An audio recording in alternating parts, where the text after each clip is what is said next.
Welcome everyone for the second lecture in the Sea City Conversations. So, just to sort of introduce, I mean, many of you know, but Sea City. I think he's lowered it because it's. But he also has he. Can you hear? Yeah. Okay. And the YouTube thing is on. It's on. Okay. So Sea City, as many of you know, is a institutional extension of Sea, and it was conceived primarily as a public platform for lectures, symposiums, to have a dialogue on architectural, social, cultural aspects of the environment that we build and inhabit, right? So every year and also every semester, we sort of curate a series of lecture around a specific theme. So this year, it's been curated around the theme of care, and so we titled this "To Inhabit with Care," right? And it was sort of thought of or conceived in a specific kind of a context. One is a context of sort of growing uncertainties, right? Uncertainties in terms of climate change, in terms of sort of the erasure of social security systems, but also in terms of sort of there's a medicalization of what we mean by care, a financialization of what we mean by care. So the idea is there a possibility to think about care in other ways, to think about how do we engage with care, how do we think carefully about how do we engage with each other, with all the things that we work with, inhabit with, right? So today's session is titled Infrastructures of Care, and the title sort of came from two things. One was to sort of exploring how architecture, and by architecture I don't mean anything specific, but sort of a large number of processes, which includes drawing, designing, sort of engaging with materials, engaging with people, engaging with site, engaging with the context, it also engaging with the world at large, and also when we're designing certain kinds of spatial forms, we're also designing specific kinds of spatial relationships, right? Spatial relationships built with material, between people and material, between the site and the form. So how do we use architecture itself as a infrastructure or sort of a medium to think about care, but also think with care, and as an architectural practice, right? So we've invited two speakers today. There's Anand Sonecha and POOJA KHAIRNAR. So today we have a different kind of a format before I introduce them. So the idea was to have an informal conversation around the concept of infrastructures of care, but with a specific reference to architecture and architecture practice, right?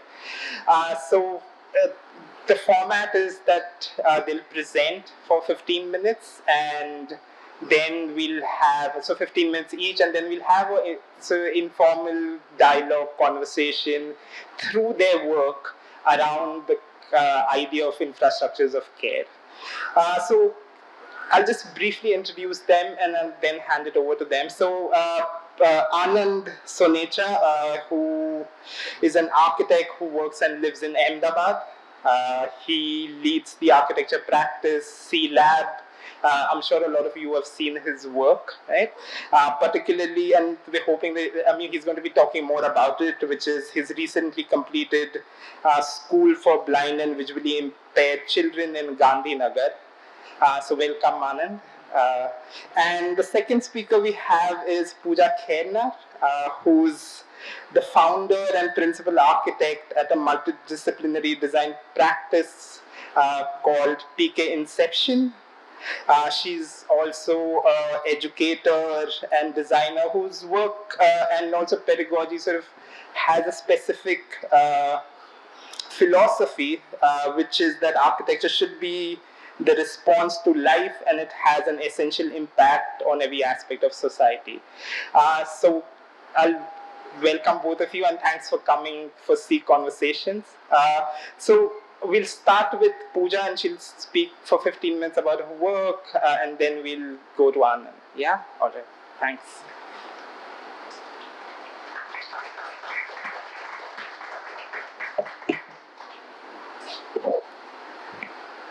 Thank you, Prasad, for introduction. And first of all, thank you, Rupali, for inviting here and the entire C team to have us here. Also, it was great meeting Anand. Because I was looking his work, following his work. Because that's the theme. So just give you an introduction. I am based at Nasik. I've done my bachelor's there and then I went to SEP for my master's. Then I went back to my town and started a small practice called PK Inception, and I also teach at the MET college there. So today's, considering the theme what we have discussed with the C team, it is about the care. So I would like to start with this image, which is very inspiring to me. If you see the if you see this formation of penguins, the form has been developed because of this a particular reason. So in the very extreme climates, what penguins do is they form the different rings. So the outer ring is actually protecting the inner ring. So and periodically they change the position so that everybody is protected from the very harsh climate. And that's how the form has been generated. And this generation of form has a reason, and we can call it as a life. Because of the life they have created it. Maybe alone they couldn't have generated this form. So that's very interesting, which is generally found in nature. And the similar pattern, if you see, this is the figure ground plan for the old city of Nasik. If you see, those are behave like a penguins. Yeah, I have the pointer. Yeah, I got it. So I was talking about this particular figure ground image of the old city, where you see they behave like a penguins. They have each other's back. They crafted the open spaces which is inward looking. And then in the other hand, you see the new city pattern, which is absolutely like a stamp. Everybody is standing alone. Everybody is looking to the marginal spaces, which has nothing to do because they are not forming the larger courtyards which the old city does. And that's how you form it. Like this is how what they do. This scene is mostly seen in Mumbai also. In Nasik also we see this kind of environment where the architecture is actually is becomes the important factor for celebration and to your culture. And that's how these kind of activities can happen anywhere. This can happen on the open ground, but having this particular backdrop where this looks more celebrated. So my perception about looking at this is like architecture has to be at the backdrop where life can be celebrated, and this is everywhere your observation can happen. So the question is, because every time when you also get a brief of a project and we start designing, we talk about we have to consider the context and the culture. But the context, how much it is relevant? Are we really creating it, or the culture is creating us? So this is how the answer here. You have this old. The upper images are talking about. The age is very simple. People can come and rest, and anybody can sit onto the verandas. These vertical windows can connect the private spaces simply to the outer space, and you see that there is no hamper of their private spaces inside. In other hand, this is how the new city is developing. So you have the dead streets. Nobody knows who's staying inside. Nobody from the house can able to connect with the people, and that's how the the idea of the development has been already grown, and in that era we are going to designing. So we have to be a very little different perspective we should have when we started designing. And that's how here, this is Sula Fest. So it's initially the Nasik has a very different genre of having Rang Panchami and Dahi Handi, everything happened to be here, and now we have to go out of the city because our new city doesn't have the spaces which can actually involve a lot of cultural factors. This is how anybody can look like. I mean, most of them are look like this, but the human nature is not like that. We are we behave differently in different places. We go for different countries, and maybe your clothes changes, your behavior changes, and that's how it should happen. We are humans, and architecture should also respond to the same way. You should change as per the place and the time, and this is important for me. So in entire architecture education, we talk about how to respond to architecture, but it is always another way around. It is that architecture has to be the response to the life, and it is a response. It is not something that we are doing it. But how will you do that? So my idea is simple, that an understanding of a generic essence in every project. So why generic essences? Gene is something that everybody understand, right? So every project, maybe the place or the project or the user has a gene which drives the project. This is a house, sorry.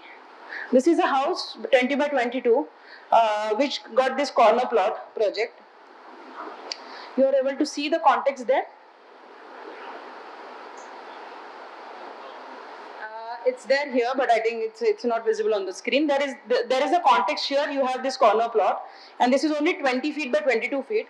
And the brief was that the client wanted to have a house which is extremely safe. The high compound walls is something the requirement, because everybody is individually placed there. So this is a house which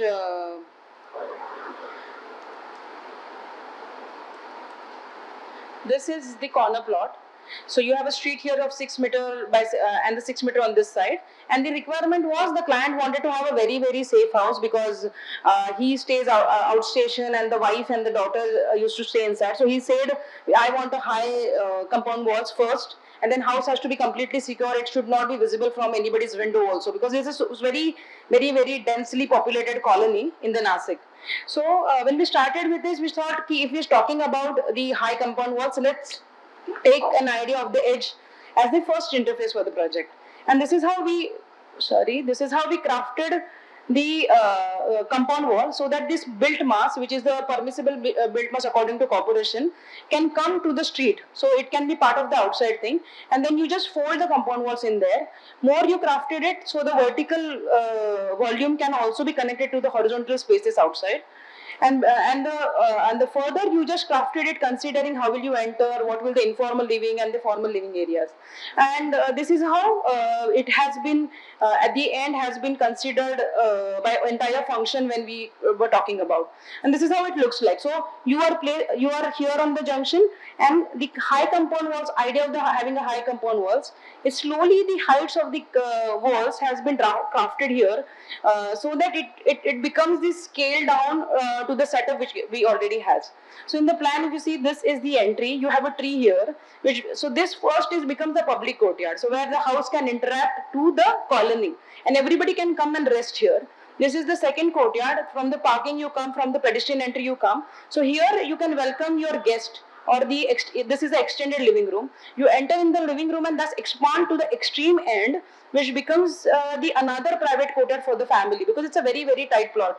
And then you have a living dining here.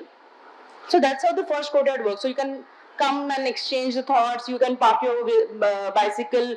You can sit on the compound wall, and this is how even the idea of the compound wall can actually be utilized by considering the volume of the spaces. And this is the another court, which is the family courtyard, where because of the height, this becomes literally an interesting private courtyard. And these are the balconies which are overlooking into the corner junction.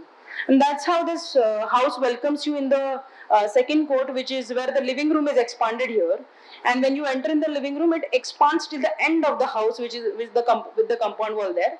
And because of there are houses very close to us, you can actually connect to the sky. This kind of the volume allows you to do that. And this is the first floor plan, where you can actually see there are 2 bedrooms. So the entire floor has been the pivotal point is that these 2 standing recessed balconies. So those are purposefully placed here, so that they open up into the corner. So from here you can get the good light and ventilation, cross ventilation to the bedrooms here, and then you overlook to the almost all the 3 courtyards. And this is how it looks like. So you see, you come out and then you can communicate. So your privacy concern has been completely taken in care, but this kind of the opening, the vertical openings, which is a learning from what we're talking about, the very old context what we had, is giving very sufficient light and ventilation here. And that's how the entire enveloping of the form, just because considering that we want a public volume differently and the private volumes differently and the connectivities differently, has been crafted this way. So that's how this tree comes here. You can see these are the contextual houses, and they didn't even have the very low height compound wall, but there is nothing to do with the street, because we have the grill windows. The first floor doesn't have a connection with this, so the idea of the context has been completely different when we have started dealing with it, and this is what we proposed into it. And that's how you can actually just one step out and you communicate with anyone, and nobody actually that idea of privacy can be seen in that. So this is how, even in the habitable spaces, the smallest of the intervention can actually talk about a life. I mean, we have to give something. And this, see, I explained my client that if you keep this corner like this way, there are people in the evening, the kids from your colony can come and sit, and that's how your family also feels protected. So let it be. Don't be. Give some space to the people also, and that's how he agreed to do that. The another idea I would like to present is this. I was talking about the generic essence. So when you talk about the kettle as an idea, there are different types of kettles, right? So what is that one factor which, if you remove that, it won't be called as a kettle? So I know I'm not expecting the answers, but if just you think about it, you remove the knob, you remove the color, you remove the handle, you remove maybe this particular thing, you remove the shape, it still becomes the kettle, right? But it is that emptiness, it is that idea of holding something makes it a kettle. So that idea of emptiness, when you go somewhere, some places, you become that way. So I am at Afghanistan holding something very hot drink, so I behave like this. It comes with the metal and the black color or something. I am at Rajasthan, so I behave differently, and that's how architecture also, the generic idea can be common at many places, but how will you behave is important. On that note, I would like to present my project, which is Community Canvas. This project has been actually a school project. So, but this becomes a public project afterwards when we end up building that. So this is a village which is nearby, which is 60 kilometers away from Nasik. You enter to the village from this side, and this is nearly 100 houses of the village. You take this road here, and at the end of the village, when the street goes towards the farm area, you get this this blue color is the old school.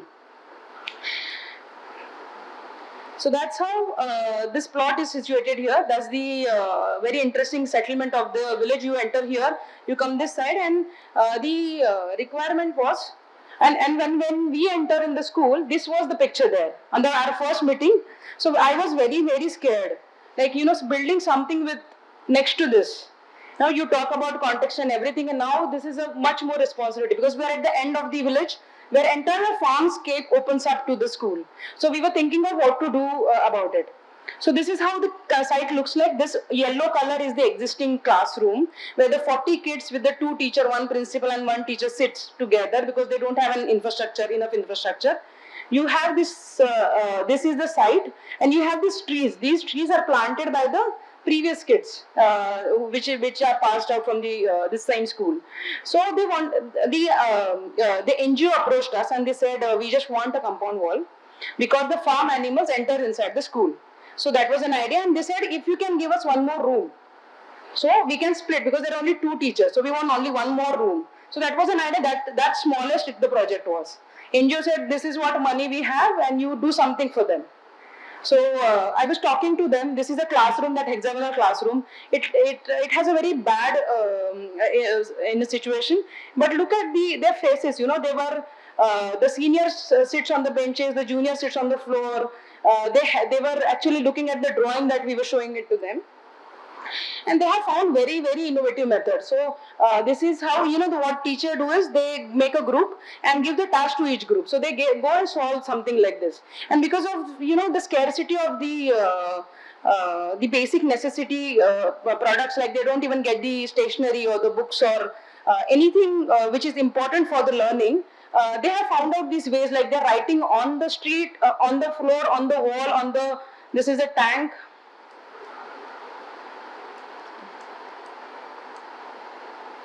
Yeah, that's the tank. Even the tree trunks has been used for the same.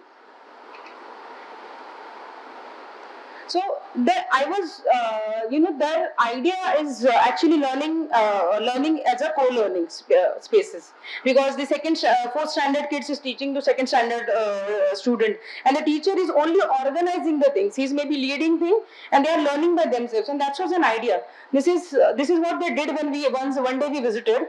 They have created this dam. They have created the underpass through it, the very interesting bridge. They have kept the stick here, so then how much amount of water you want, they can actually take it from there. That's the architect Bhushan who is building the dam, and this is how they used to learn there. So that's a very interesting. This is what we used to see, and we were like, we have to build something for these kids which has much more freedom in their mind rather than what we have as an architect. So it was very difficult when we actually made them. So on the three ideas we came up, like we have to talk about a freedom in the space first of all, because the way they behave and the way their mind works. Second is explore with the experience. So everything has been firstly done and then will be talked with the teacher. So it is not that उनको बताएंगे कि dam कैसे बनता है. They have already built it. Now they know the property of the soil also and making of the dam also. And co-learning. This is what an idea there. So because you guys are also taking the education, I took the 7 years of education in architecture. So we have asked to go on the context, look at the material and the sloping roof and everything and how it behaves. And this is what I did. I was moving around the village and looking at all these factors. It's very interesting. It is very, very, very sensible approach to what climate they have. But this is the map I did when I was moving in the village. So that yellow line, if you see, that was the pathway which we took when we were moving around the village. So the idea here was, we thought even if there are rectangular and square houses, the spaces between them are extremely flexible. So actually you don't take the straight lane anyway. You take a street. There is a sudden interesting junction where you have to take a left turn, something opens up, and then this is how the curiosity has been built when you walk on the villages. So we started making the models the way the village was behaving. So we thought, let's make the compound wall and classroom as a one entity. And this is how we started making the model, saying that if the compound wall becomes the closed areas, so we can make the multiple smaller spaces where co-learning can happen. And that was an idea where we started that. And this is how it has been taken further as a compound wall. So we have created three bigger classrooms and the smaller junctions where the co-learning can happen. And we used to go on site and discuss with the kids. And they are very smart. They know how, what kind of crit has to be given. So look at her. She's almost scanning the entire project, and the expression can tell you everything. So that was a very important, that we were talking to them continuously about it. So the compound wall, the first idea of the compound wall becomes this.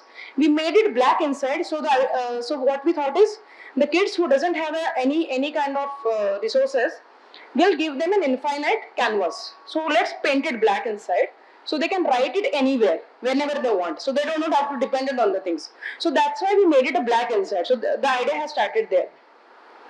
This project is almost final. That's my teammate who is sitting there. We used to go there and on their benches, we do all the things there. And this girl can tell you that how boring this design is. Look at her expression. So she has already rejected when we were on the site. And I was telling Rupali and the other people when we was talking there, that this center line and the the digging of the soil for the load-bearing walls, we have done it 3 times. And the last time we thought, now this project is really good, we are going to build it. We asked these kids to take the places, and the way they took the places, we thought it is the building which is looking very, very flexible and playful in the models and the drawing, is actually behaving very rigid. So that was the idea. That was, I called the NGO, said, I'm very sorry, we have to wait for some time. And they said, okay, what are you doing? You just have to build one compound wall. What kind of architect they have hired? That was an expression what they has. But then, fortunately, the COVID came. So we got the time there. And we were very happy. We were saying, yes, the COVID is there. We get the time. So there I realized, because I was in a contact with the villagers, so they were talking to me and telling the problems. Even if there is somebody in the house who is COVID infected, there is no single place in the village where they can keep them for the treatment. So it was very, very, very difficult to understand that what are we talking about. We are talking about very romantic architecture, and we are talking about we are investing a money for one activity. So that is, I think, is a crime, and this is how it should come. That unsaid brief has to be read everywhere in the project, because the users, the people who are coming, will never tell you what they want. They don't know. And this is how what unsaid brief has to work. So we have thought of, let's incorporate all these things. So the Gram Panchayat meeting should happen there. Like, it should act as a community space. Let it be the disaster management area and the celebration together. So they don't have spaces for the celebration because they think there is, they don't even get the food for the everyday. So it's very difficult for them to think about the celebration also. So this is how we started clubbing, and we thought, let's club everything here. And in the COVID, I was reading and I was looking at the project. So this one line which hits me, and I was thinking that yes, we were doing architecture before this, and after that, first life, then spaces, then buildings. The other way around never works. And it's very interestingly, he has explained this idea of how the space life has to be contained in the project. So we came with an idea that we want a black wall. That was decided. So we put the black wall in little inside from the plot boundary. So that is the mind block in the mind, that compound has to be on the border. So we just took the compound little inside. So this black round comes because of the hexagonal which is already there. So circle responds really well to the hexagon. We added this rectangular cube which can be semi-covered space, which can act as a school. And that can be why we took the little bigger space, so that multi-purpose area, activities can also happen there. Then this circle and this spaces has been, the trees which are planted by the kids were taken inside by just making the semicircle courtyards. So this particular thing has come because we wanted to park the two-wheeler of the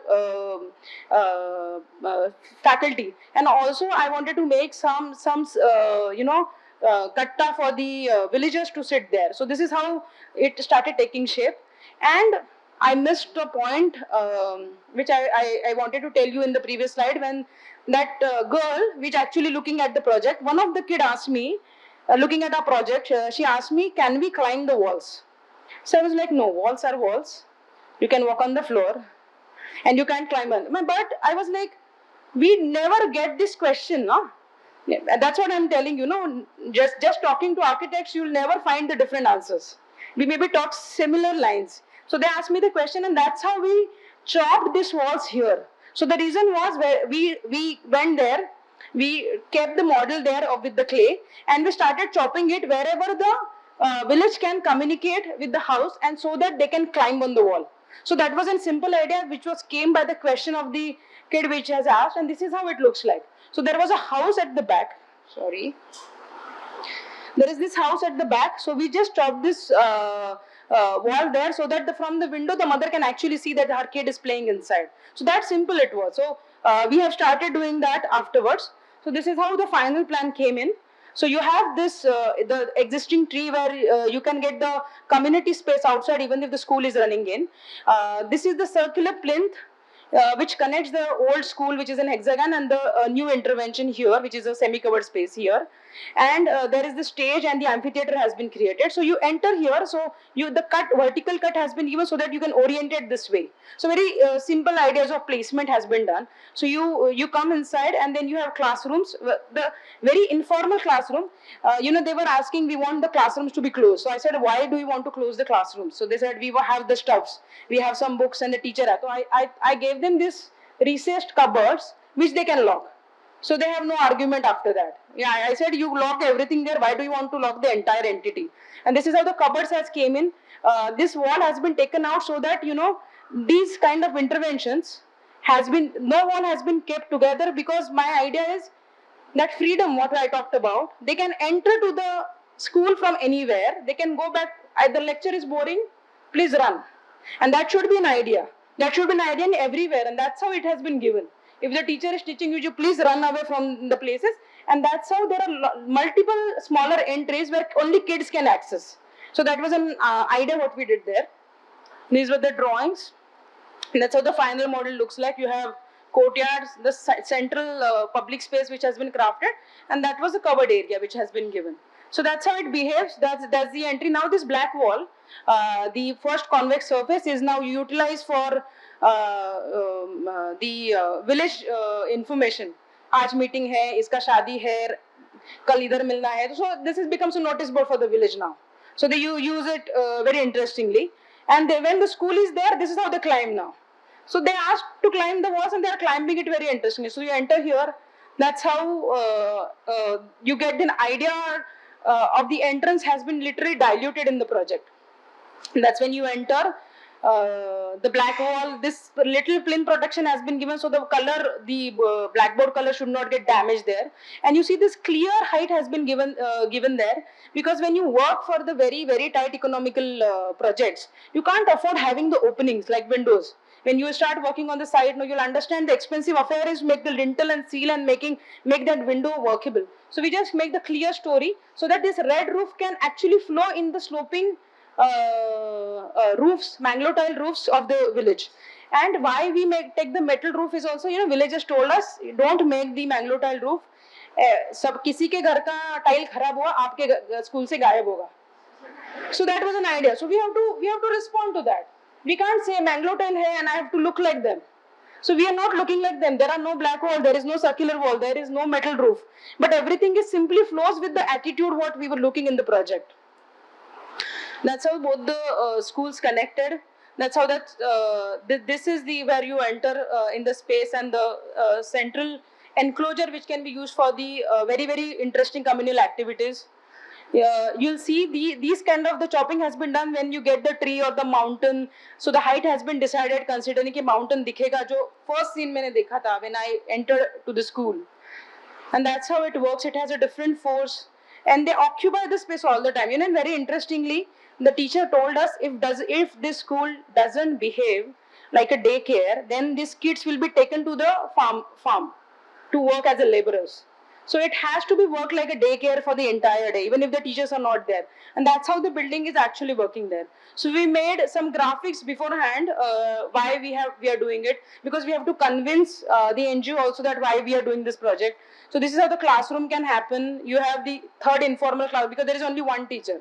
So you have to give some task to these people, come here, give task to these people. This is how it works. And that's how the classroom is happening there. That's the courtyard at the back with your tree which is planted.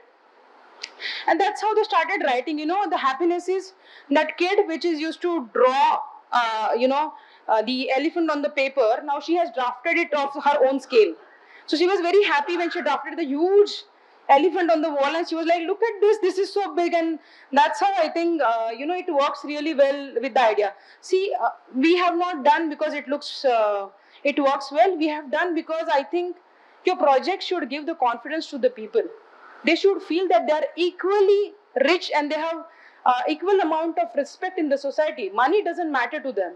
So these schools, this freedom you're not going to get in the urban schools. So that is what it all did. It is not only gave them a canvas, it gave them a different confidence. So that's this transparency I'm talking about. So the village can connect here. So the biggest disadvantage of the open public spaces is people can actually do the lot of illegal things there. So having it completely transparent, somebody walking here can actually see in the classroom. The villagers can see in the classroom, and that was an idea. And that's how your classroom with the tree works. That's how the excitement that open space, they are actually looking to the sky from that. So this is how you're actually connected. We generally think about having the huge windows and a lot of other things. So that's how we thought about if this recess is there, this is how it will work. And while we were doing photo shoot, Neil was also there. He's your student, and he was there when we were doing photo shoot. And the energy was outstanding. These kids were, we have to ask them, please stop, we want to click the building. So this is, but I think these are the pictures, and this is something that we were looking for. And these are the places. So we never thought they'll climb here also. But now they're doing it. So it's been 2 years, no accident had happened. So we thought, we are still safe. So this is how they play and do the things. So we were thinking of, if there are marriages, the stage can be utilized. You have the groom and bride room. You can have the entry of the groom like a king from here, so that they'll be more celebrated there. And this is how, people walking here can actually connect to the very interestingly to the entire setup. When it is disaster management, this is very, very breathable. So you can keep people there as a shade. The guest can also stay there, and that's how it is functioning. The program has been happening. The important aspect in the image is the people standing here to next to the house. You can see people standing here also. That's how it is porous. That's porous. The project was just because the question that girl asked us. That's how it works. So people enter from the other side also to look at what is happening there. And this is when the scenario, when the school is happening. This is when there are public events are happening there. This picture is very beautiful. Thank you, Neil, for clicking this for us. That's that small entry from where you can actually enter to the stage.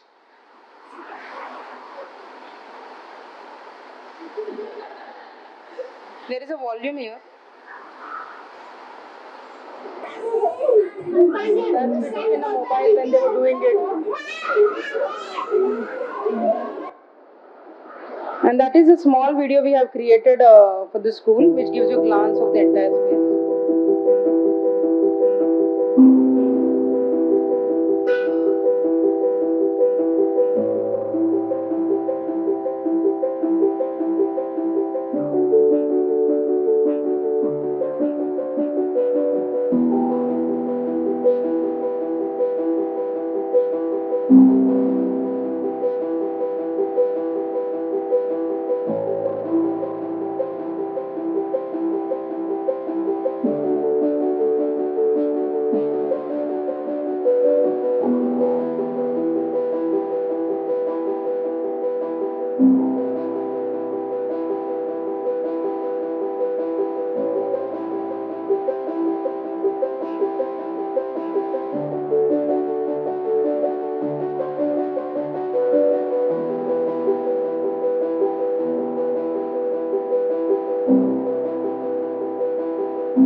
And that was the project. Thank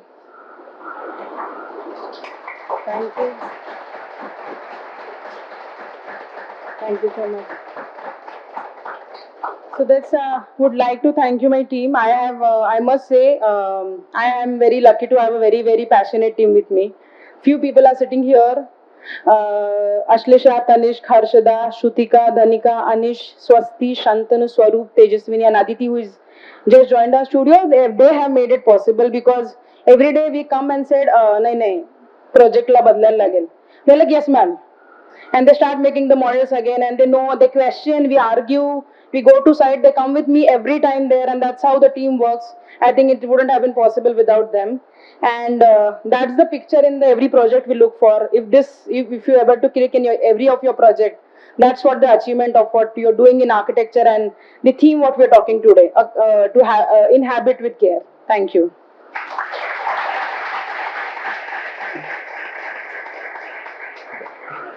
Thank you, Pooja, for very beautiful presentation, and congratulations for accomplishing this project. And thank you, Rupali, Anuj, and Prasad for inviting me to this lecture series. It is always good to return to School of Environment and Architecture. And thanks everyone for taking time and joining this evening. And I can see also some friends and colleagues who have also joined, whom I had a pleasure to work together in Ahmedabad. Today's lecture is special for me because of its brief, to inhabit with care. It is a challenging and sensitive topic which made me question and reflect on my own work.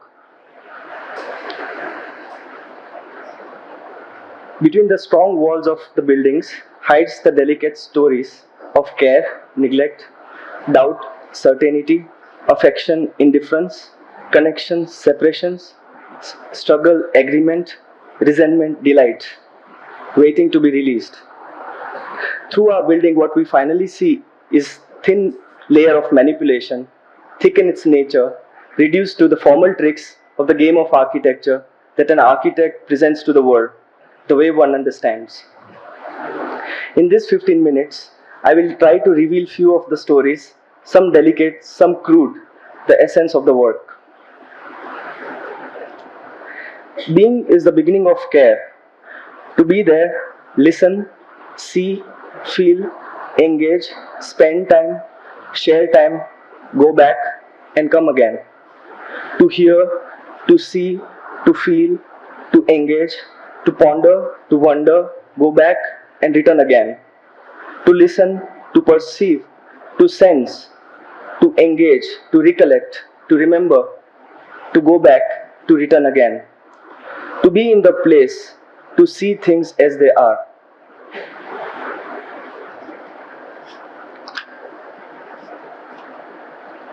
In 2014, I was asked to do a project at Service Association for the Blind in Gandhinagar. I often visited the place to understand and learn how children live and study. Sometimes I observed them distantly, sometimes closely by being with them.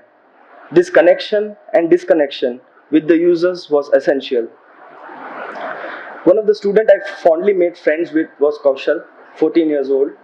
He was an accomplished singer who played excellent harmonium. For him, music and performance were inseparable part of his life. Our conversation ranged from his daily schedule, from waking up to sleep, his passion for music and his inspiration, how Riyaz, the daily rigorous practice, was essential, to even banal conversation about how he gets bored eating potatoes regularly at the dining hall. Or simple conversations like why hostels should stop using warm water after 14th of January to save electricity. Or intense desire for a shower fixture in one of the bathrooms as he cannot stand due to his disability. But again, he had a doubt that it will waste more water. I used to take these notes intensely in my diary. Conversation with Kaushal was about simple things. It was about care for small things. However banal, useless, and unimportant, I realized that they were necessary. During the entire design process of the school, I paid particular attention to the place of performance, stage, balcony, garden. I was perhaps subconsciously trying to create a contained world, an ideal world like an oasis, disconnecting from harsh reality where one loses themselves and forgets everything. This central space became the way it became because of these intimate conversations and encounters with Kaushal and other children at the school. I, I was imagining how children would perform, how this place can be a place to celebrate festivals, how this place can be a meeting place or a resting place. Discounting these stories, the space can be just seen as a thin layer of manipulation, reduced to the formal tricks of the game of architecture.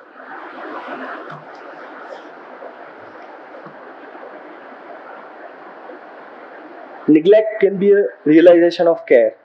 In the process of being present in the place, one tends to miss or underestimate things that are right before us. I want to share an instance of a beautiful tree. Until this summer, when the tree brought beautiful golden yellow flowers, we could not figure out the species of this tree. A student who visited the school recently took this photograph and later visited me at my studio, and she asked if we consciously planted this tree because there is a yellow entry door and there are these yellow flowers. I was equally surprised to see this photograph as this was the first time I saw this tree producing flowers and I had never seen it. I said we did not plant this tree, it grew independently. I was uncomfortable with this moment and I recently started looking at the construction photograph right from the beginning. So in the photograph you can see that there is a small bush. Maybe we were inattentive or maybe we discounted it as a wild bush. I don't know. From the photograph I realized that the tree grew as the building grew. During the COVID lockdowns, we could not visit the site for almost a year, only to find out that there was a tree near the entry of the school. As you can see in the photograph, that small bush was growing. Sometimes appearing, sometimes almost disappearing.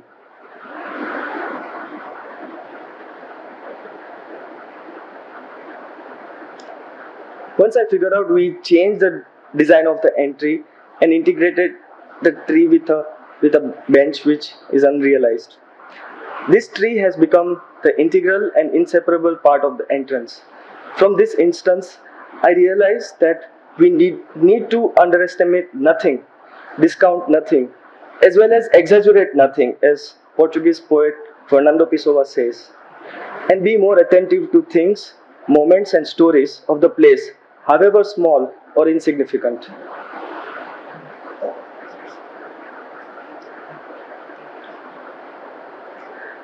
A seat in the corner. For me, the measure of quality of the building is not only when it is completed or how well it is built or how beautiful it looks, but also how life takes over. Once built, our buildings enter another life. It continues to adjust, evolve, flourish, and thrive. Therefore, to learn this, I regularly visit the school to observe how students occupy the space, how they move around, where they gather, where they play, and how school transforms during the events, or how trees are growing, which birds or butterfly come to the garden. Since the inauguration, we have not oriented students about the navigation techniques, floor and water textures, volume and landscape that we have devised in the school. Primarily to evaluate the things we thought in the design process, if it makes sense. Another reason for this frequent visit is to evaluate one's own work, building after building. As an architect, one never gets satisfied with one's work. Therefore, I continue thinking and working on this project in my free time. I was unhappy with this round seating, arched opening, proportions of the opening, the round classrooms, some door handle details, and many other things. In our design process, however, this round seating was carefully designed as a pause point in the corridor opening in a garden. During my visits, I asked the students which place they liked the most in the school, and many pointed out this round seating in this garden, which really surprised me. Often I saw students gather there. I realized that due to the proportion and the location, it is ideal for small gatherings where they can be close to each other and they can talk or whisper to each other without anyone hearing. They like to sit there to get the winter sun. They are surrounded by aromatic flowers. I realized that as architects, sometimes we make decisions purely in isolation on the merits of the formal characteristic of the elements of architecture. But when life takes over, the meaning changes. It's not about how the round seating is made, its proportion or its composition. But the beauty of that round seating is in the small gathering of children getting a winter sun. I realized that the formal character of that element of architecture remains less significant.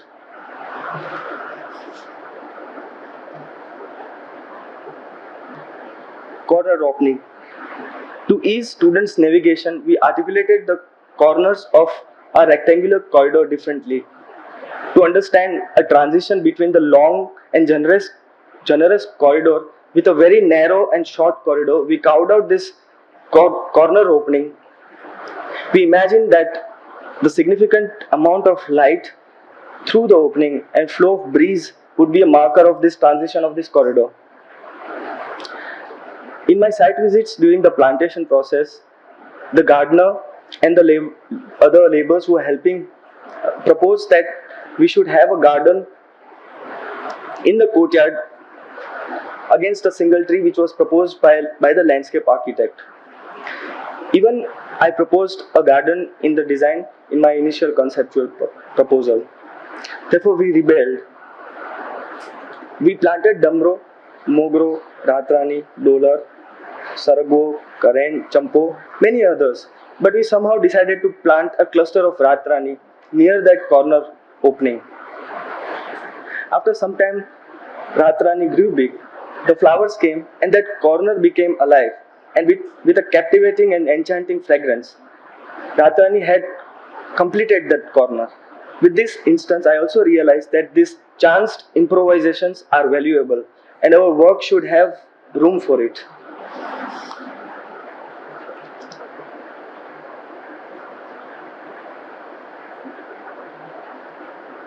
Architecture has lived experience. We were commissioned this project in 2014 or 15.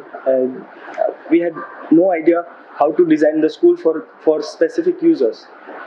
Naively, we designed the school and proposed the design.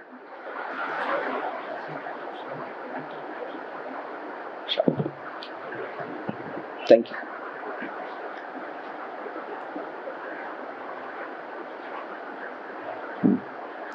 Naively, we designed the school and proposed the design, and it was ready to build. The funding was an issue, and the project stalled for almost 2 to 3 years. So in 2017, when they came back and they said that let's start the construction, and when I re-looked at our work, I was not happy.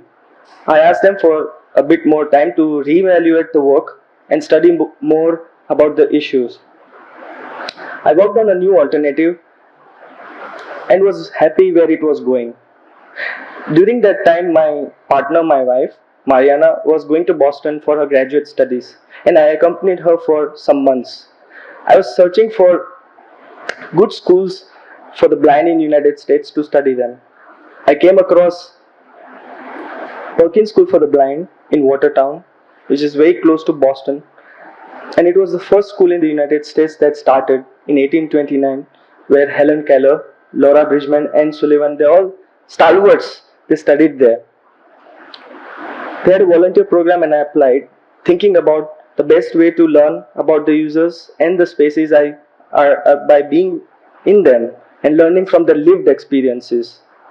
I worked for 4 months in the toddlers program. So this was the classroom that I was working and the audio library.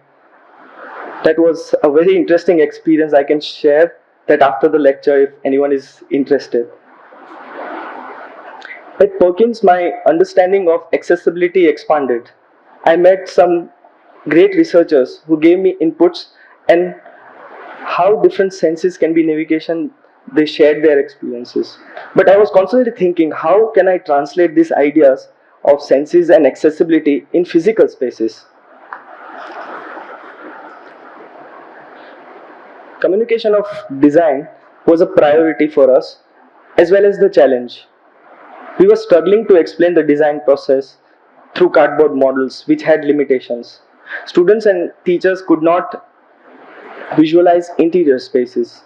Also, the children touched the models reluctantly, fearing that they would break the models. Therefore, we developed the code of textures using 3D printer and we overlapped on the plan. The resultant was the tactile drawing. We used the tactile drawing in the communication process. The tactile models with furniture were also made. Students got excited about the construction of the new school.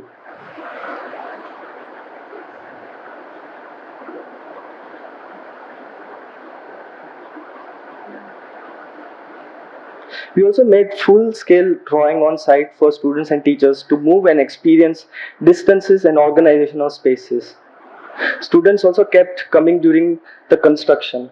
The contractor generously made series of samples of texture, and students from year 5 old to 18, they tested it.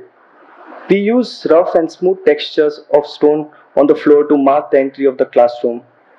We made samples of different floor materials, as I was very concerned about the quality of texture. It should be just enough for students to identify the difference, not more or not less. And this attitude is adapted throughout the building. One has to carefully or consciously see these details, otherwise, they remain unannounced and quiet, blended in the space.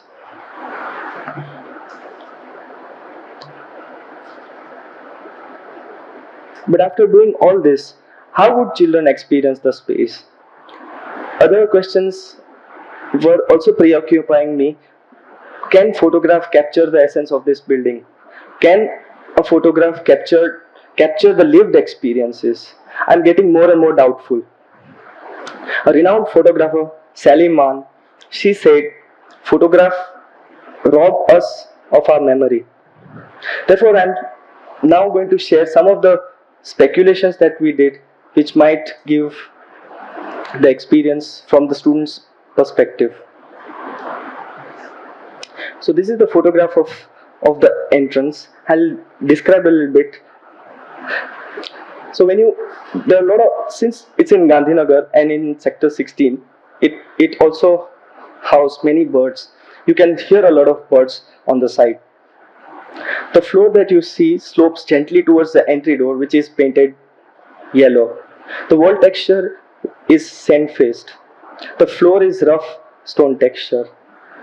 There is an aromatic tree that marks the entry.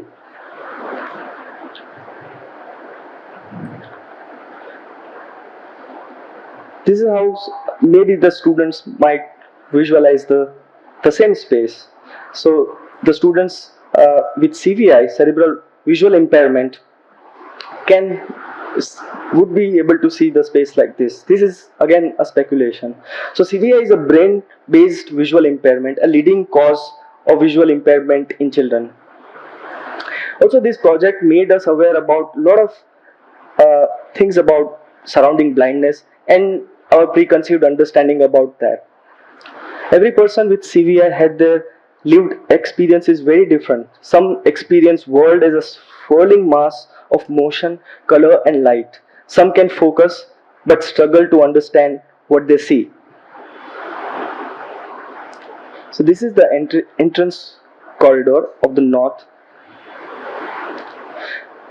We created this tall and wide volume. This is 3.6 meters wide and 3.6 meters high. And the reason was to have a very different experience of sound when you enter. Also, the opening that you see in the front also was consciously placed as a focal point. The floor texture, as you can see, has rough kota stone where you enter the classroom. The wall on the right, which surrounds the courtyard, has horizontal texture, whereas side of the classroom has smooth texture. But the students with blindness, with light perception, might perceive the space like this. All one can perceive is light or dark, the absence or presence of light in the room or the space. One does not perceive shapes, shadows, harsh or soft light.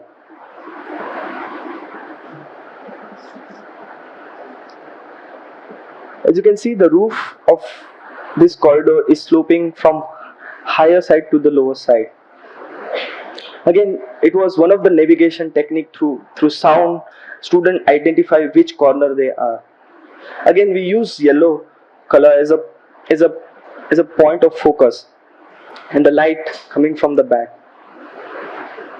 The long side of the corridor has the horizontal grain of plaster, so students can understand they are on the longer side of the corridor, whereas on the classroom is the smooth plaster.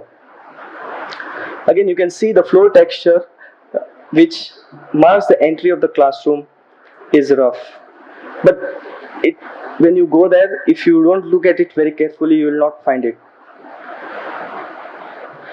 But the students affected with CVI have trouble with visual clutter when too many things are in the environment.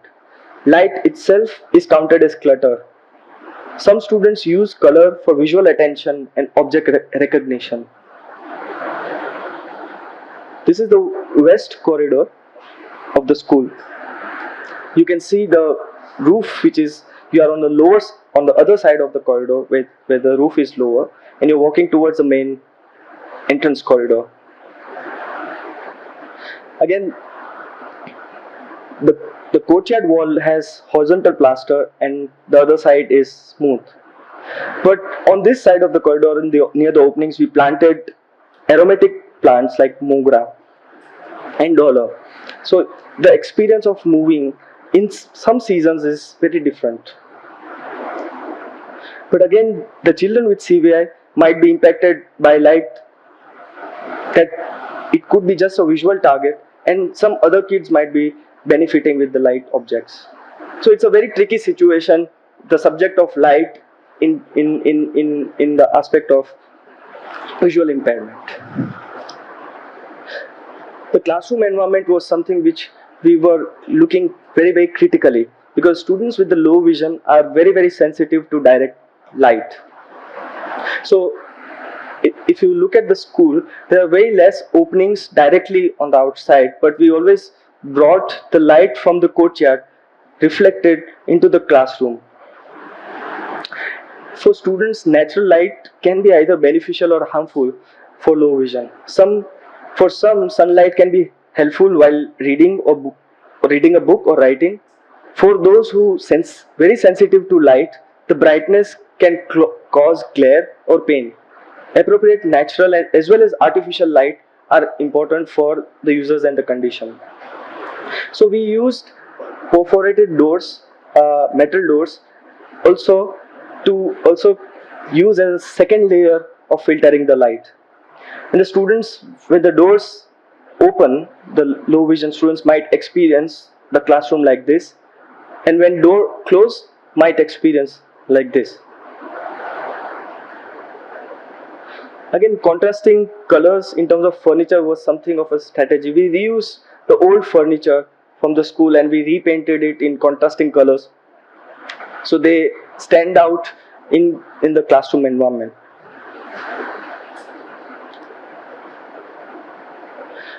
Like the door is painted, the frame of the door is painted black so students can identify different surfaces.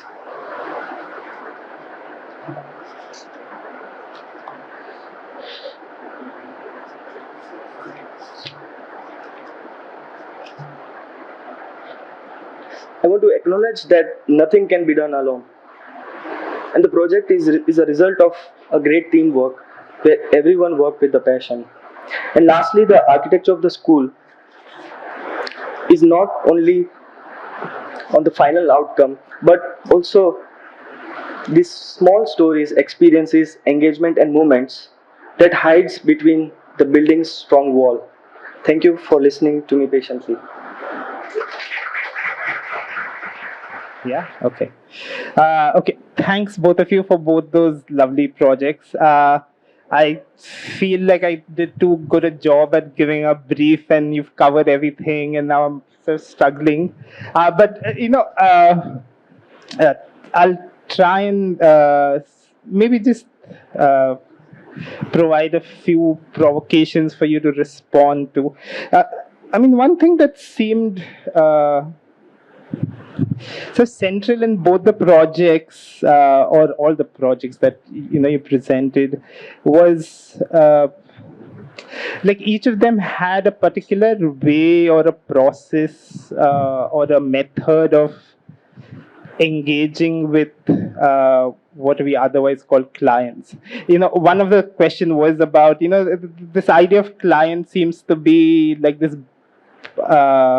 boundless entity in both your cases. Like it's not like as if there is something called a client. You're always looking for a client beyond the brief or what we call users, right? For you, it's not just the NGO, but it's the kids, it's then the school, and then it's the the community and the village and trees and all kinds of things, right? And for you also, I mean, it's not necessarily thought of in terms of like the client as someone you're providing for, but as but there's always more to the client that needs to be explored. That and in both the cases, there's a method that is being devised to engage with this client that is not necessarily given. So I was wondering how that process works, in the sense of, like, what is the process of engaging with the client? So, and for you particularly, because the client is not the school anymore, it's something else, or not the NGO, but it's something else. And for you also, in terms of just how did you devise a method of the diary particularly, and sort of developing a relationship with who you're working with that is beyond just providing a space, right? It's a method of actually working with someone, engaging with someone beyond the idea of providing a space. So I was wondering, what goes into thinking and sort of devising these ways of engaging.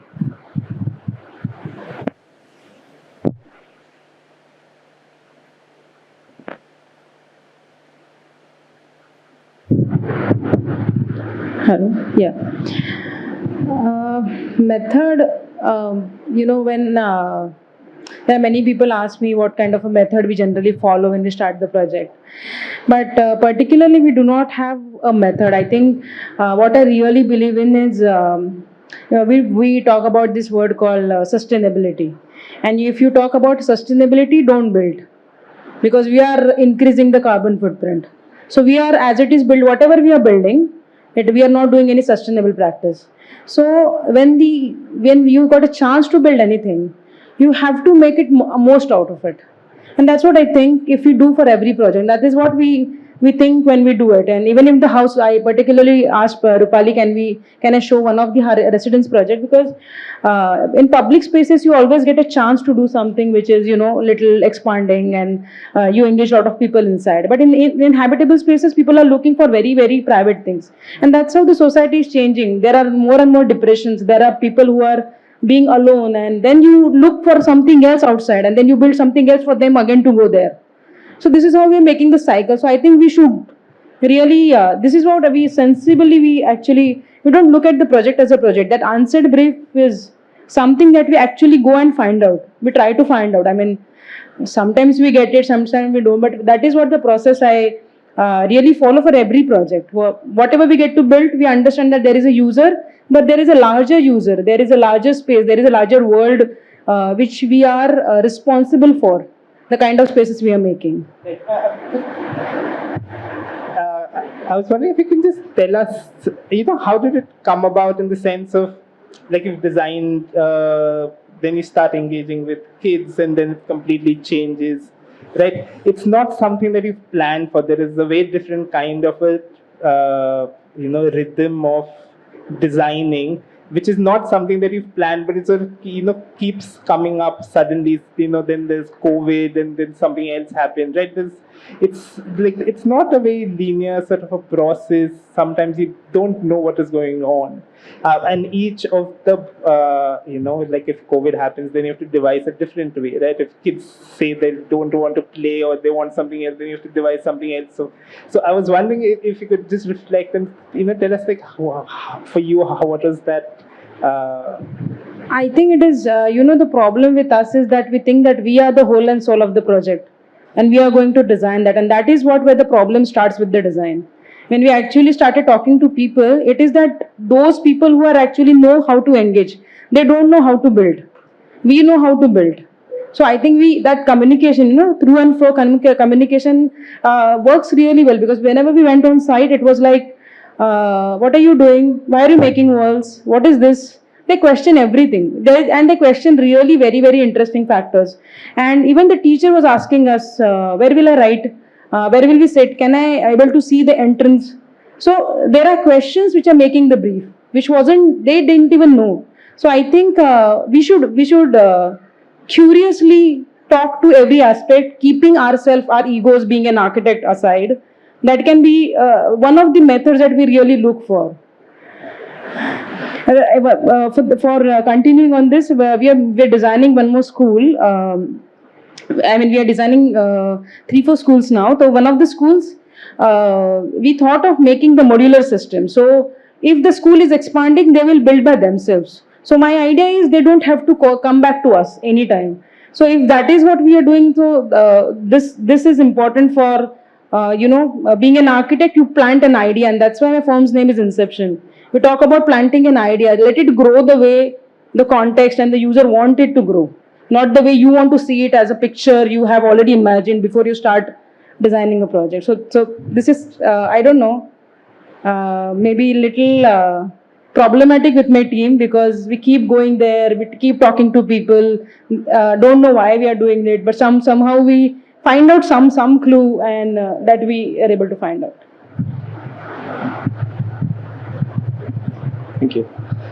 I think in our case, it was imperative that we have to spend time there to understand how students move, use spaces, how they perceive things. Or else there was no point. How do we even begin with? So that was something which made me go to the site more often. And as I was saying, that this connection and disconnection both were important. That when I go there, it's not always I'm with them, with the students, but I'm also distantly observing how things are happening in the school. At the same time, I sometimes also be with the students and try to do small conversations through which I understand things. No, like for example. I also did a renovation of the hostel block. I just give a quick example so that, and there were bunk beds before in hostel, and they were living 12 to 14 students in one room.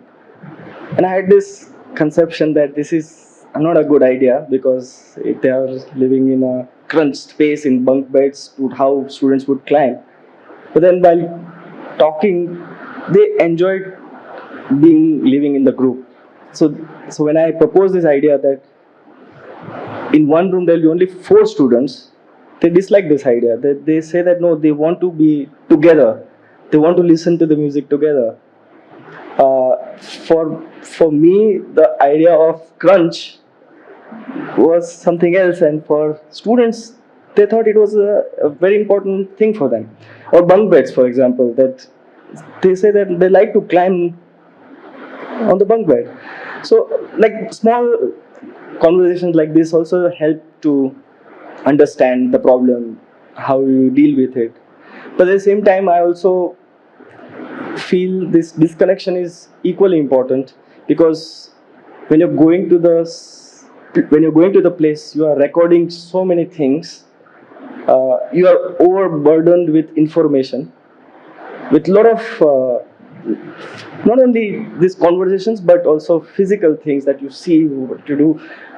So also I think this, to step back and to distill this information, what is important for the project, for you, I think that time is important for us. So this conversations and this disconnect, I think these are important things. Right. I mean, I did think that both the cases they were. It almost seems like the architecture sort of emerged in conversations with who you're working with, and conversations. I guess in a kind of an open-ended sense, like it's not closed off. That but if you can tell us also, what are the challenges of having these conversations with, I mean, the different sets of clients that you have, right? With the organization that is monetarily sort of limited, but also want something done. I mean, you did speak about it, that they were sort of fed up with you when wanted you to get the project done. But if architecture sort of emerges in these conversations, right? I mean, I'm sure the education helps a lot, but there's also a whole new process that begins with every project. So what are the what is it demand from an architect, and what are the kind of, do you have to give up on something as architects to say that, like for you, I know like the drawing method doesn't really work in such a project. So do you have to sacrifice certain, elements of architecture to continue this conversation and allow for something to emerge? Like you said, you have to improvise constantly in these projects. So did you have to sacrifice something that you really think is core to architecture in these conversations? I think in the projects that we have been engaged are NGOs and trust, public trust, and there are different stakeholders, and there are many voices in them, and I think you have to listen to each and every one of them. Of course, you also take what makes sense and also discount what doesn't make sense after a conversation. I was remembering that this Australian architect Sean Gottsell, he said that role of an architect is to maintain the integrity of the project against all the odds or negotiations that are happening, right? So I think conversations are important. I think sometimes it's negotiations, sometimes you give up certain things, sometimes you have to hold the ground that if the integrity of the project is getting compromised, you don't want to change, but not in an arrogant way, but in a constructive way of discussion and persistence, and because constant meetings and discussing about the ideas, looking at different solutions, but not losing the integrity of the project. So I think it's difficult, and I think in all projects, I think the challenges are different. Here, the challenges were very different. When I was doing this housing project, there we were dealing with multiple house owners, and there the challenges were completely different. So there was a different kind of a negotiation, different kind of compromises. And compromise, I always think, is not as negative aspect. I always look at it as how we can create the best out of the circumstances we have. Yeah, communicating and always have a conversation with them is the only problem is that you keep doubting yourself. Many times you must have done some good job, but you still keep doubting because they're asking you. And so the only have a wisdom to know where to stop, and what to take inside your project and what conversation to be taken. But of course, it gives you little less burden because you think everybody is responsible for the project. It's not only me. So it becomes very, very smooth process when you do the conversation, because give anybody any kind of a plot, huge empty plot, and ask them to build something. People will literally go in a shell because they don't know. There are no conditions, there are no questions for that. And when you have something which has been questioned, which has been asked, which has a conversation there, it always has a better place. So I think this conversation everywhere, I mean, I'm not saying when you're building it, even if you're in your thinking process, when you start communicating, you always look at the same thing in a different perception, and that changing perception is actually give direction to the architecture. So I never thought of making the black building in the old village, considering what interesting earthy colors those have. And the first image I showed, it was simply so green. At one incident, the painter who's doing the paint work, I asked him, please paint the inner wall first and send me a picture. If it looks good, then we will finalize. So because I was in a communication with them, it is not like that we are architects and they are team. So everybody is working as a team. So I was waiting for his message. I was like literally sitting like this for 2 hours, 3 hours. The night went. In the morning, he didn't send a picture. So I called him and he said, "Madam, पूरा color कर दिया है." मैंने बोला, अरे नहीं करना था, इतना अच्छा लग रहा था वो काला कलर, मैंने पूरा कलर कर दिया. वो लिखना शुरू हो गए. So I think that burden he took कि वो काला कैसे दिखने वाला है. So मैं बोल सकती थी बाद में कि ये इसने किया, I this is not my responsibility to do that. So I think that communication gives you a lot of that freedom and little this out of the box idea to place there, because there are you work as a team. So it soothes your life. That's what I feel through the project. And how much do drawings and models, which sort of we all have worked with, help in this process? Both because I was asking about devising methods of designing, but also this communication and conversation, and are there limits to the way we draw, the kinds of models we make when you're engaging with kids or people with disabilities of particular kinds, right? Or with NGO, or whoever you're working with. So do drawings and models to have this kind of a dialogue. Are there limitations? Do you have to give them up? Do you have to rework them in different ways? Like, how do you do that? Drawing doesn't work in this kind of projects. It simply doesn't work. You have to make models and show them that this is how it is going to be placed. And for us also, I think we have seen a lot of books, and we're looking for lot many master architects. They draw, and that sketch becomes the building, and that sketch becomes a beautiful spatial quality. But when you take a pencil and you do the same, it is not going to happen. So you have to make the models many times, see, take at the eye level, check that it's happening, and then make the drawing. Of course, the drawing is the extremely important when your ideation has been thought, because it will give you a scale, it will give you an understanding of the placement, where to open, where to shut. Everything has been come through a drawing, but it is not the first thing that should happen. And with these people, we actually gave them a model on the scale, so they used to check the wall height and do there. So this is how it happened for this kind of projects. Of course, in the urban projects, it works well with the drawings. I think in our case, the principal and the teachers, many of them were blind or visually impaired students. So the communication was important, and we tried several, as I was showing in the presentation that we tried different cardboard models, but was not working because also cardboard models you can only build in some scale, and if you try to make it bigger to understand the interior spaces, then you lose the sense of the whole scale for the children and for the teachers, because they can only perceive with the hands on this much.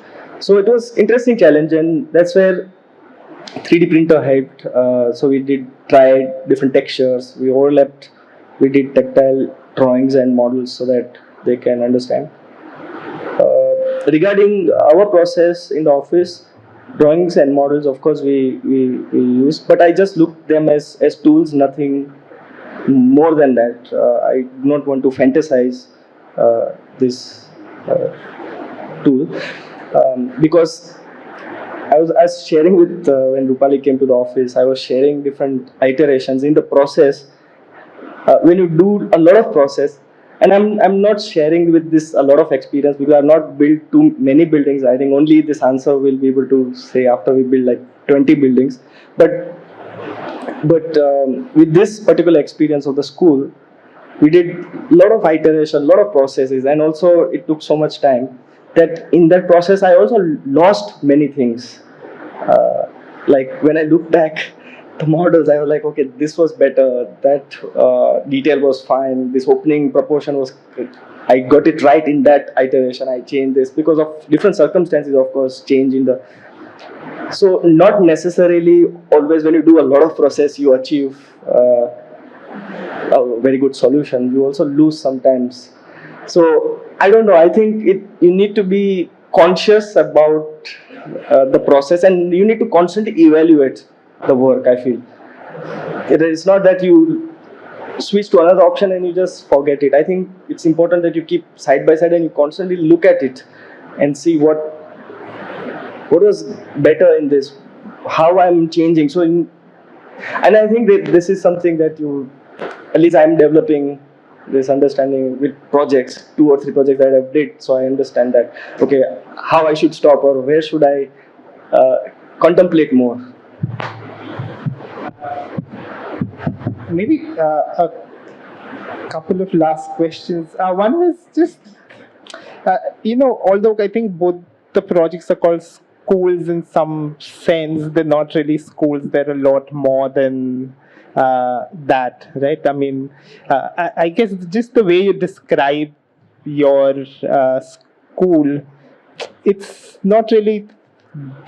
I mean, I know it's a school, but you really you hardly describe it as a school, but you actually describe it as a space to inhabit, to experience certain things, how they move, the texture.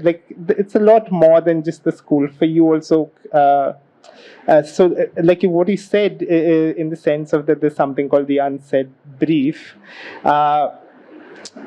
But also that, and that is, I think, why we called it infrastructures, was also that it's doing a lot more than what we've been asked to do, right? So the projects are really I mean, they've been built with specific kind of sensitivities, specific methods, but also programmatically, like even in your housing project, you're always trying to do something more than what they've asked, right? So I was wondering, how do you approach the, in a time when we're thinking about, programming cities and programming through algorithms and all of these things, your work is, or you're sort of thinking about going beyond the program, right? Always. So I was wondering, what is the process of thinking there? How do you sort of approach that part of a project, right? Which is not necessarily about how do I program a space, but it's always about going beyond what is being programmed as a wall, right? It's more than what it wants to be, right? Or a school, it shouldn't be about school, but it's really that the space that you describe is not for sitting, but sort of experience. So I was wondering if you can speak a bit about it.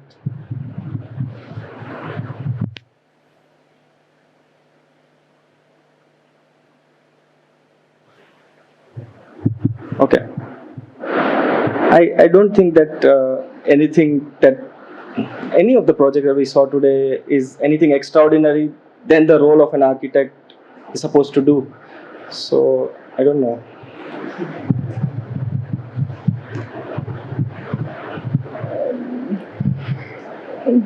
Yes, that finding extra is we simply actually what we generally do in the office. Some project comes up, everybody has to start talking about it. So when you talk, you talk nonsense many times, and but you come down to something, and then let's do it. So let's explore something. We start from there till the point that we decided that whatever we have been talking about is not practiced. So what we really think is that there are we read a lot. We, as in all of us, read a lot, and all of us talk about it and do the conversation. But you have to stick to some belief, and then find out how to build it. Otherwise, you only speak. You need to really practice what you believe in. And we just take an idea that yes, the school is there, let's do it a public space, and then we started thinking about it has to be more than that. So everybody was doing the alteration, looking at, so the wall has been seen differently, so the space has been seen differently, because you need to believe and you have to run behind that, and you have to find out till the point you are, whatever statement you are doing, you're not able to practice that. So don't jump onto the other idea, be there. And so that is how I think we discuss, and but it take a lot of process. I mean, I think my client and in many of the cases what I have met many people, they must be thinking कि बहुत difficult होता है architecture, शायद इतना time लग जाता है इनको, इतना सा छोटा project बना. But this happens because I think in my case we are not masters. We are simply working hard and to strive something. So that takes a time. But what we think is we are not in a hurry. So whatever we are doing, we take take a little pause and do it, courageously try to do it. And fortunate that client also waited for us for the same process. Okay. I just had a few comments and then open it up for discussion. And one was just, it's not a question, but something that we see was, there's a thickness to all the projects where, color is not necessarily about aesthetics, but there's something of the wall becomes colored for different kinds of reasons, right? A lot of things that I probably haven't asked about is, there's always an attention to the tree and the ground and the site context, the villages, right? It's also that is there in the projects. I don't want to take up space for that. So I'll open it up for questions. Okay.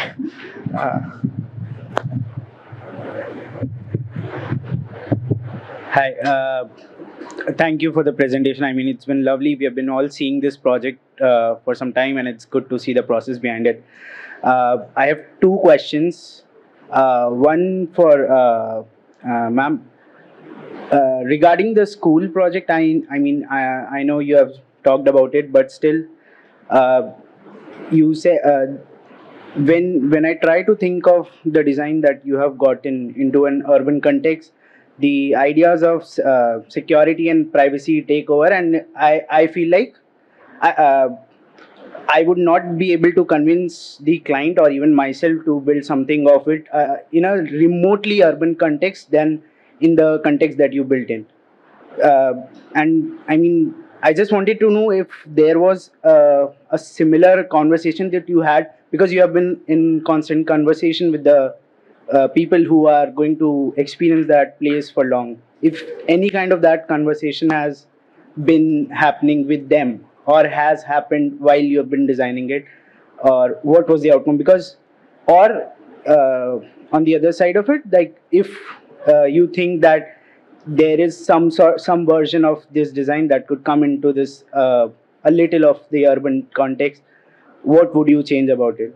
And a second question to both of you regarding the school projects only is that this we saw the process and we saw the care that you have put into them, and it's very inspiring. But if I go ahead and say that since it's been built and now it's been lived in, there's a lived in experience of it now over time, then and you both know about it, you have been to the sites now, so is there anything that you would change about it now? Is there something that now you think like oh yes, maybe something better would have been there? That's it. Yeah, the first question was about the house, right? About the school itself. So you were asking whether I'm just recollecting it. You were asking about how effect it has when we were talking to people there.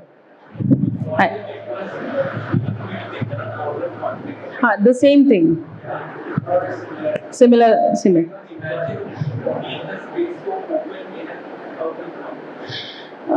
Of course not. We are designing it. It is not possible. I'll tell you, because these villagers didn't have an idea what we are doing. I taken full advantage of that. Okay, but when you get a liberal clients, they are looking at Instagram pictures. They send you Instagram pictures that this is how it should look, and I'm doing the houses and the school in the urban context also. But they have a clear idea. We want lift. We want railing has to be really contained. It has to be safe. There is a corridor and a classroom, not the blur idea of a classroom and a corridor. So they have a very clear idea. And whenever I go and talk to them, they were like, I think there is a problem in what you do. You don't understand. We run the school for so many years. So that's an attitude, and we can't do that. But yes, we have to find out a way. We have designing one multi-purpose. It's a multi-storied school in an urban context. So we took a challenge that this freedom has to be seen only when it will be built. So this is how we are doing. So we really trick ourselves, and while talking to and we show them something that this is the university, they are doing this. You will be the different. You will get the awards for this, and this is how you explain them, like that's important. I mean, I think design is the least part in the entire process. You have to educate people, you have to talk to them, you have to make full of yourself, and then maybe building comes up, and that's how it is. And about changing the project you were talking about, if I would have to change it, it's a nice way to look back to the project, because the problem is, what happened is, I think we will work on this question, because whoever visits our school, whatever the other schools we are doing, everybody says we want this, we want circle, we want that wall to be cut this way, we want black wall, everybody's asking that. So now that become problematic. So I think we should really show them that this is not a very good idea. If we would have, so I think your question will help me to develop it. Right now I don't know. I think you have to come to my office to discuss this in more detail, because there are a lot of changes I would do, and I'm also working on now. If I have to rethink, because it's a mental exercise that you want to do, right? Because in my free time I was sharing that I still think about it, and I changed like 3 or 4 classrooms, its organization. Yeah, I would change many things, like when I look back, because only by when things are built, you see how users are using the spaces, right? And again, this was a very difficult project, because we did not have many good precedents of the school. So again, it was in the air. Everything that we did is under speculation. And also, as I was sharing, that we are doing this post occupancy survey, we are looking at things more critically, asking students, and also looking from a very distant objective perspective, that what we have done makes sense or not. So there are a lot of things, like I can just give 2-3 examples, that between the 2 classrooms we created this courtyard, thinking about the natural light coming into the class, and we opened the 2 classrooms, but we realized, because of the opening proportion, there's a sound which is traveling from one classroom to another. So I would change that. For example, I would do better opening design, door handle details I would improve. No, because you realize when a lot of other things, I mean, I would change.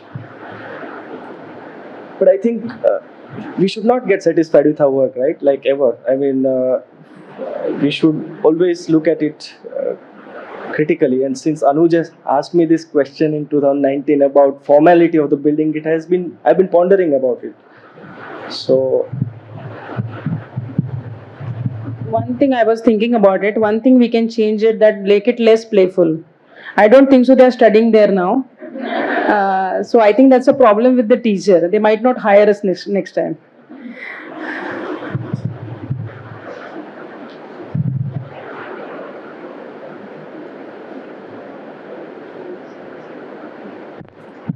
My question is for you, sir. So when it comes to the plan, every entity, the passage, even the passage, the rooms, the classrooms, everything is kept isolated and detached in design language. Like there's another passage to enter into a classroom. So even the toilets, the female toilet section, and abruptly an entire another entity comes into has been introduced. So isn't it difficult for the user to navigate through it? And the second question is, which might be very much cliche, and everyone must have asked you. So different kind of textures, and those textures are quite rough, I guess. So aren't those very much hurtful to the kids? I think both are very important questions. In terms of navigation, I think you're right that the school is quite introvert and it's quite contained, right? Like, and maybe I have made a detailed presentation on why we arrived to such form, and I have not shown today.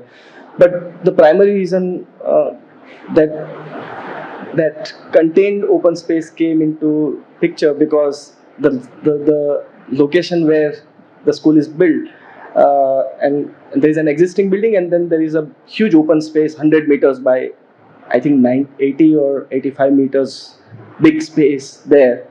And my first, when students were going from the hostel to dining, many were deviating, many. So I was understanding that we need to have a contained open space which students should not get lost for that factor. So that shape came because of that. The central space, open space became because of that, because there was this huge ground and we wanted to have that open space more contained so that navigation is, student don't get lost. And regarding the organization, I think it's a rectilinear building where two sides are small and two are long. So that was the simplest organization that I have understood from Perkins, because I have met these researchers.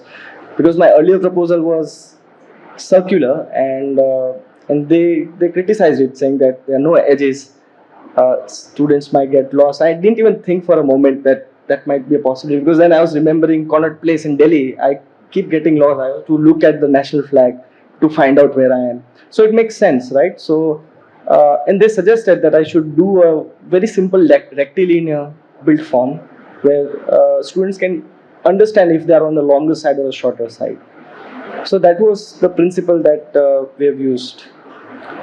The third question about the texture, also very important, and we were concerned about the roughness. And we did a lot of mock-ups from students 5 years old to the adults, because they sense things very differently, right? Like the hands, and even like the feet. I also didn't want this rough kind of experience. Neither I also, this idea that I did not want to reveal that it is a school for very specific users. That was another thing that I was also thinking, that I didn't want these details to pop out very significantly. So I think, at least from my experience, the textures are fine. I think there are some issues that also came with the textures, like for example the floor texture, because we use Kota stone, and smooth Kota stone, you get the edges straight, but when you use rough Kota stone against the smooth Kota stone,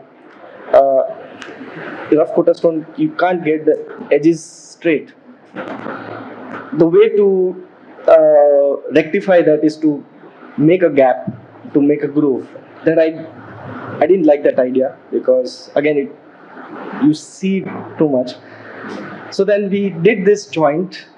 At some places I saw the undulation, and then we had to work out, and I saw that it was a problem for the students, and we rectified. So again, this project is not complete, so there are changes happening in the building. So as I'm speaking, like for example, this entry of the school did not have a low parapet. I thought that it was a simple pathway which will lead to the school, and rest I didn't want to pave so much, so kept it open. But then some students were tripping, and that's where we added that wall. Or with this texture, we made some minor adjustment. We chamfered slightly, made it more smoother. So like, I think this minor adjustment, I think we are still doing as we. Hi. So first of all, it was a very insightful conversation. I have this question for School for the Blind. So as you said, there is a certain dimension and proportions that you have used, and these are very specific to the experience of the space. So you were talking about the sloping roof that produces a specific kind of a sound. So how did you come up to these proportions or dimensions? Because if there is a slight variation, it might change the experience and there must be issues. So was it like an iterative process on the site, or was it like a simulation-based thing, or your personal experiences that led you to this? A very good question.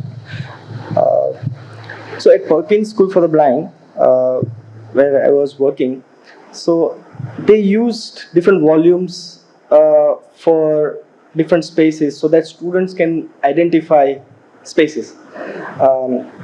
So for example, at Perkins, what was quite interesting is in the main building, where there is a junction, where two corridors meet, they exaggerated the volume quite high. So Even when I went there, I could realize that when you walk or when you talk, even there is a very different kind of an experience.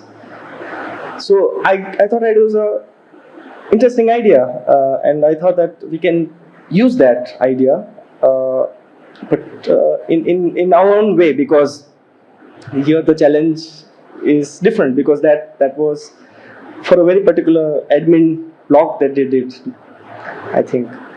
And regarding the proportions,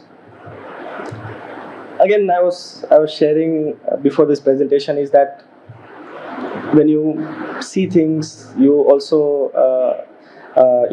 like certain spaces, you gather all the information, you measure, so certain proportions you collect from the spaces that you like. And I think I didn't anticipate exact change in the sound, but I understood that if I have a wide space, tall space, versus a very, very narrow, like 1.8 meters by in the height of 2 meters, 2.1 meters, it's going to be a very different experience compared to 3.6 and 3.6. So it was like those things, and I think, and you might also want to come and experience, but it has worked fine. I mean, I saw many students, so the teachers trained them. They use the clapping method to identify space. So they use a lot of that method. So one side of the corridor is extremely tall and wide, other side is extremely narrow and small with very less openings. So there is a very different kind of a sound. So that was the logic. I think not more than that.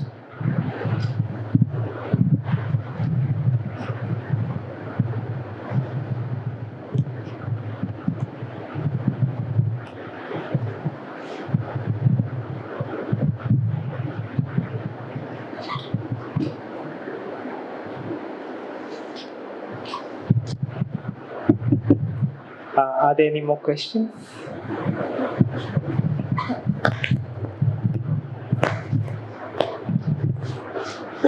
Hi.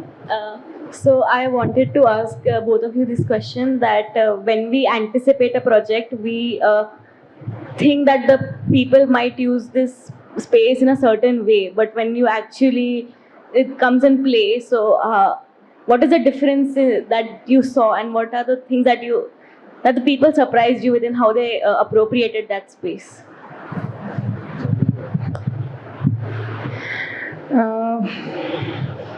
Yes, it is, but the idea is to anticipate first. So, anticipating gives you a lot of freedom of thinking that this might possible, this is possible, this is also possible.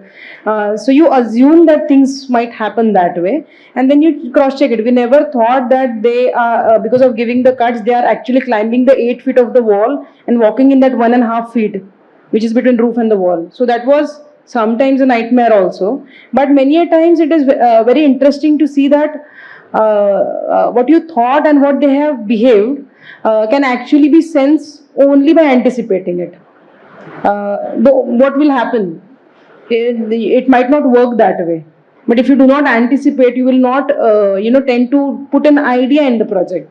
So I think we should strive for that, and that's why I think when I also teach in the college. So when we talk to students, like if somebody comes with an idea that I wanted to design a door where students can the door can be used in this pattern, can be also storage. So we ask them to move all around the places, look for the door as an entity, and see to it what all the possibilities it happens with them. So that gives you lot more sense, and by anticipating it, you start looking at the minor detailing of the project, which you might otherwise wouldn't have, because you think, I want to make building look like this.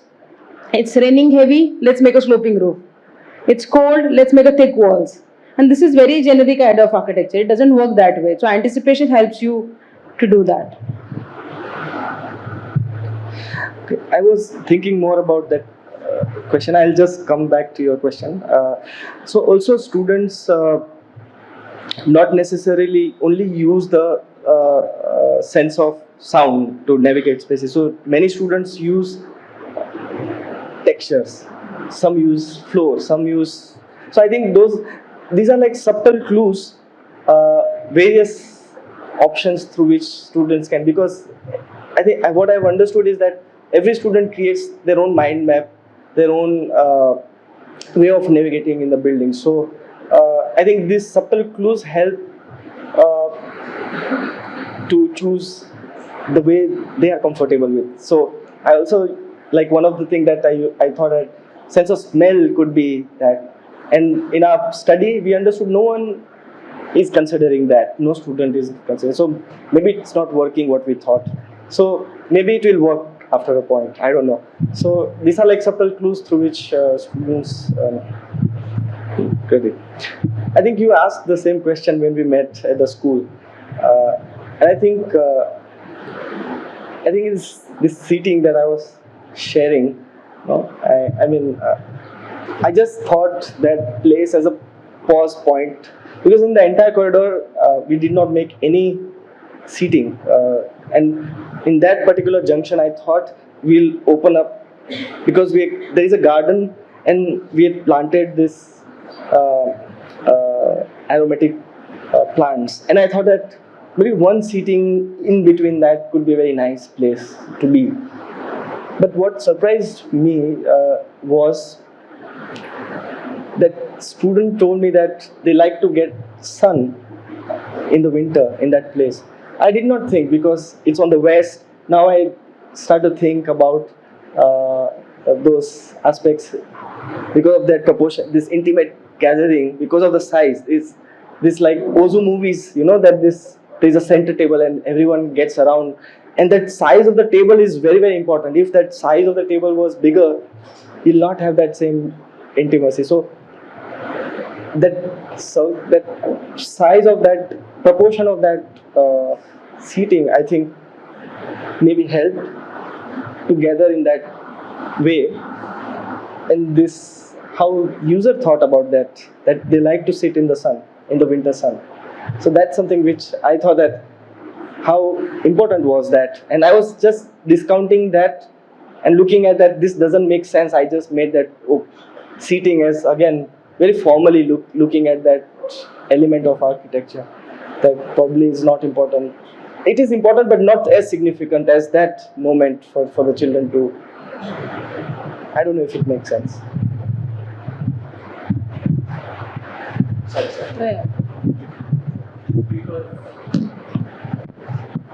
On your last comment, I just thought that, like, do you think there is an over-identification with the blind in the project? Like, is there an over-identification with the blind in the design? Like, because, I mean, the point that you just said makes so much sense, that they also need all the other things that we think about, like warmth, or breathe, all these things. And many of these projects which are done for a specific kind of user group get narrated, just through that lens. So I'm just thinking that, could this project, like, all the questions are just towards texture and sound and this and that, which is about the handicapped body, in which there is an over-identification with the handicapped body. Rather, why should all these things also not be in other buildings? And so, could there be a different way of narration of this building altogether, where completely different kinds of, and in that sense I'm just imagining if there is that way of inclusivity, in our narration of this building, in our conception of this building itself. Like, why should it be called a school for the blind and not just the school? Because then you also have so many other things to learn as any user, and not just the blind. So, yeah. I agree with your point, and with this presentation, I also not make this presentation in a way I'm looking at the users as in terms of pity, because I do not consider them as different from any other users. So my approach towards architecture for users in the school, or even the housing that I did, or the amphitheater, the issues were different, but my approach towards architecture were never looking at that issue differently, because these are, as I was sharing with him, that that's what architects have to do, right? They have to think about users, they have to think about light, they have to think about texture, they have to think about materials, they have to think about all the social and cultural aspects of life, right? So I do not look at it differently, but yes, in the explanation, I think maybe it comes across because I'm specific about the details of those, how users like this lived experience. But I thought that it was an important aspect to share this aspect that of understanding that we had developed, not in that spirit of showing the project in a different way, but in a way so that I can. Oh.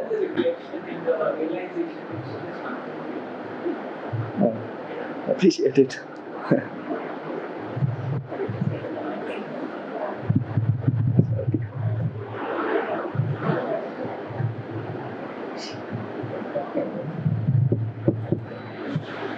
Yeah, so whenever we are designing, a lot of thought goes into design. So like new ideas, new iterations give new possibilities. So like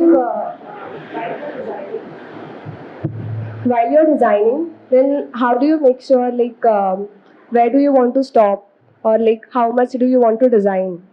Because like both your designs, both your projects are very functional, but they are very simple. Like they don't feel like as if they are overly designed. So like how do you know like how much to design and where to stop? I think very, very important and very, very difficult thing in the entire design process is when to stop. And that is only what we do is what we generally do in the offices that we invite our friends, the professionals, maybe students, and we ask them to talk about. If they're talking about architecture, that means we have to work a lot. And if they're talking about yes, this is how it reacting, they're talking about a reaction of the space, then I think we are going in a correct direction. That is how we do. So we generally do not we stop when people are more engaged into the design process rather than asking questions in the process. So this is how we do. I mean, that's the simplest method we generally follow.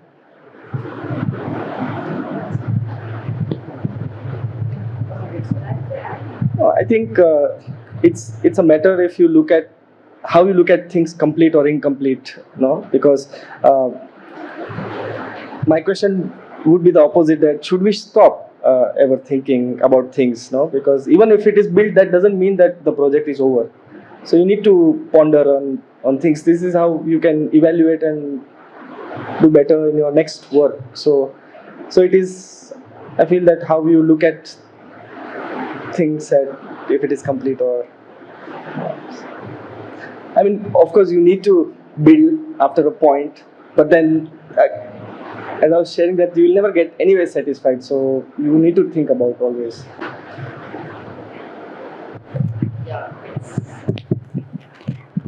I think we should end, but just one, I would really like to thank both of you. It's been really, really amazing. And I think for the students, it's really lovely to see a process that is, I think the way we've articulated, really kind of a process of care. And I think in care, I think what we're seeing in both cases is one is, of course, care in terms of thinking of people around you, what they do, listening carefully, but also care in terms of attention to things and material and objects and spaces.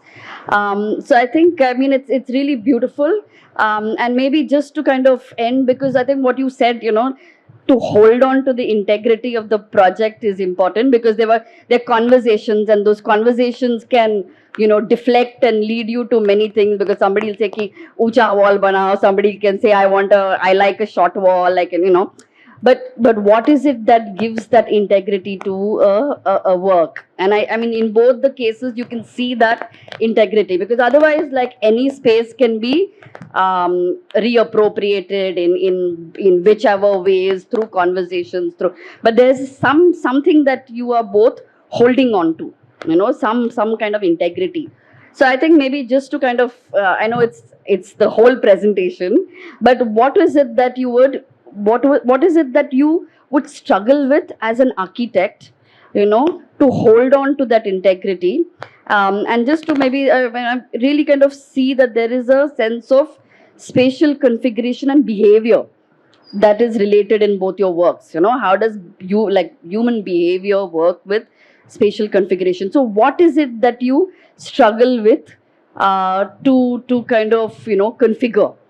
Is it scale? Is it, I'm just thinking, maybe I know it's a long conversation, but maybe something that you would say that you really kind of struggle with. Difficult question.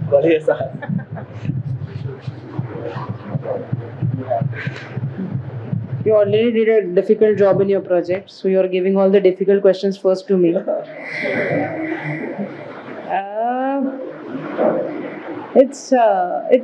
What you asked is what you hold on, and I think that intention for the project now matters a lot. I think the struggle ends when you have a very clear idea of what kind of an intention do you have for the project. Like, simple thing, if you're talking about how have we decided the wall height. Okay, so because we wanted to climb it, we have to keep it so that those kids can access, and have to take so high so that they can climb back. So that was the consideration that we were looking for. So, I think when intention comes, lot of the struggle goes. I mean, you don't have to refer to any of the architectural thing. But coming down to an intention is a task. So, I mean, how do you come down to the specific idea that I would like to do this way? Because when she asked, can we climb a wall, I was like, aisa nahi hota. You can't do that. And the question is important, but we don't know. So coming down to a simplest form of not looking this as a building, because when I was reading that, first life, then spaces, then building, it is like we started thinking about, like, somebody started ki I was in this particular context, so I thought of making this project in a stone, and that's how the project starts. Maybe that is an intention. Working something through crafting a stone is an intention. I give a very simple example of Kailash temple at Aurangabad. Whenever we go there, is it that temple that is because it is crafted in the mountain, is making you so mesmerized when you enter in? So actually no, that is other way around. When you move around, that grey which has been formed, we generally we are not able to see in the normal temples. The temple stands anywhere. If you take the temple out and put it on the ground, there is no grey space around. So that grey makes it larger. So maybe the intention of finding out those greys in all your projects, I don't know if I would be able to formulate, but you asked a difficult question, so I've tried. See, Rupali, I've written down the question, but I think next time when I come to see. That was a smart move. I've tried so much hard to. No, we've had such amazing conversations, so I'm looking forward to this. I'll next time I come to see, we'll discuss. Sorry. All right. I know it's been a long day for most of you. So thanks a lot again, Anand and Pooja, for this wonderful conversation. And thank you all for being patient and staying with us for so long. I'll end it here, and we'll see you at the next SEEK Conversations, which is on June 30th. Yeah, okay.